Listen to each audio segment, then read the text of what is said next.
गावात राहून मोठं होणं एवढं सोपं आहे का किंवा अवघड आहे?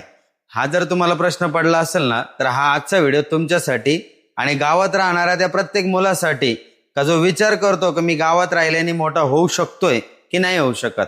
आणि बऱ्याचदा हा विचार सुद्धा त्याच्या घरच्यांना पण येतो की हा आपल्या ठिकाणी आपण जसे कष्ट केलेत तसे हा कष्ट करू शकल का, किंवा त्यांची जी अपेक्षा असते की याने नोकरी केली पाहिजे, याने कुठेतरी जॉबच बघितला पाहिजे आणि मोठं शिक्षण घेतलं पाहिजे.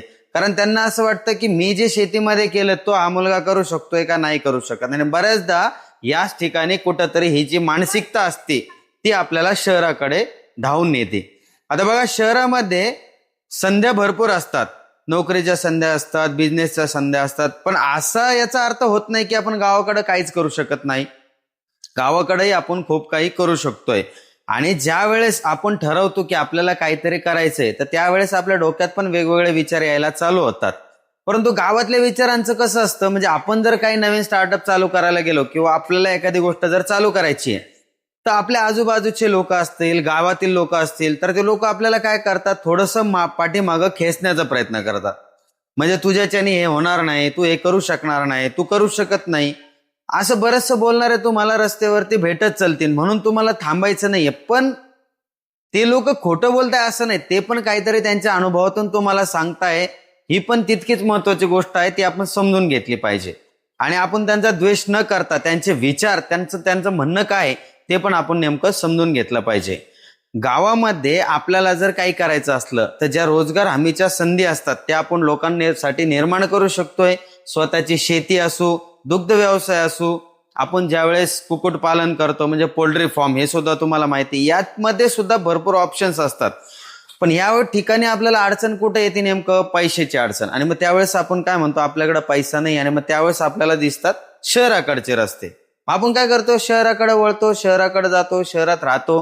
तिथलं ऍटमॉस्फिअर, तिथलं वातावरण, राहणं, खाणं, भाडं, या सगळ्या गोष्टी आपल्याला अफोर्ड होतील का किंवा आपण करू शकतील का, हे पण आपल्यासाठी तितकंच महत्वाचं असतं. मग आपण काय करतो, नवीन काहीतरी करण्यासाठी शहराकडे जातो आणि तिथल्या वातावरणात मिक्स होण्याचा प्रयत्न करतो. पण याच्यामध्ये आपण एक चूक करतो की आपल्याला कर्जाच्या ओझ्याखाली दबावं लागतं. कारण प्रत्येक गोष्ट जी गावाकडे प्रत्येक गोष्ट तुम्हाला फ्री ऑफ कॉस्ट मिळणार आहे, ती प्रत्येक गोष्ट तुम्हाला शहरात गेल्याच्या नंतर विकत घ्यावी लागणार आहे. हा विचार आपण कधी करतच नाही. आपण फक्त विचार काय करतो, शहरात गेल्यावरती आपण मोठे होणार, फक्त एवढा एकच विचार करतो. पण एक गोष्ट लक्षात ठेवा, तुम्ही गावाकडे राहून सुद्धा मोठे होऊ शकता. आणि ज्या दिवशी तुम्ही ही गोष्ट स्वतःला समजून सांगताल, त्यावेळेस तुमच्या पाठीमागं उभा राहणारा हा तुमचा शेतकरी बाप असतो. ही गोष्ट लक्षात ठेवा. आणि ज्यावेळेस तुम्ही या क्षेत्रामध्ये पूर्णपणे उतरता, मग ती शेती असो, दुग्ध व्यवसाय असो, ज्या ठिकाणी मी तुम्हाला सांगितलेलं आहे त्या व्यवसायामध्ये तुम्ही उतरता किंवा काम करता, तर त्यामध्ये नक्कीच तुम्हाला यश भेटायला चालू होऊन जाईल. फक्त खचून न जाता की हा विचार सोडून द्या की सगळ्या गोष्टी शहरातच आहे, हा विचार तुम्ही डोक्यातून काढून टाका.